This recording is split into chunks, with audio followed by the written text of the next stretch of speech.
জেনে নিন জিহ্বা পুড়ে গেলে করণীয়। আমাদের প্রতিদিনের সকাল শুরু হয় 1 কাপ গরম গরম চা দিয়ে। এছাড়া দিনের বিভিন্ন সময়ে গরম গরম সিঙ্গারা, পুরি খেতেও সবাই পছন্দ করে। আর গরম এসব খাবার খেতে গিয়ে ঘটে বিপত্তি। গরম এসব খাবার খেতে গিয়ে সামান্য অসতর্কতায় জিহ্বা পুড়ে বিড়ম্বনার সম্মুখীন হতে হয়। অনেকের আবার দীর্ঘস্থায়ী হয়ে থাকে। তবে এ পুড়ে যাওয়াকে খুব সহজে সারিয়ে তোলা যায়।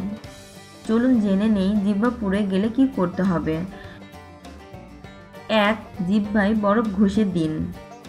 জিহ্বা পুড়ে গেলে সঙ্গে সঙ্গে ঠান্ডা কিছু মেখে দিন বা ওই স্থানে বরফ ঘষে দিন। এতে পুড়ে যাওয়া অংশ দ্রুত সেরে উঠবে। 2. মুখে মধু দিন।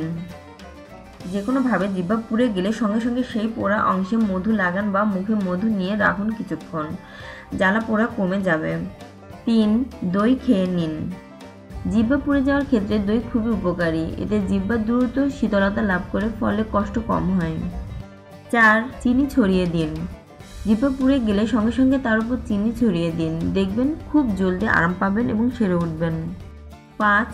ভিটামিন ই যুক্ত তেল লাগান।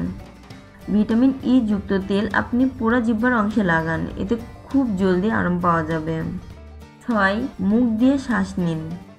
জিহ্বা পুড়ে গেলে মুখ দিয়ে জোরে জোরে শ্বাস নিন।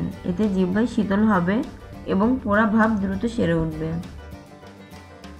নিজের শরীরের প্রতি যত্ন নেবেন। আর আমাদের ভিডিওটি ভালো লাগলে আমাদের চ্যানেলে লাইক দিবেন, সাবস্ক্রাইব করবেন এবং শেয়ার করে বন্ধুদের দেখার সুযোগ করে দিবেন।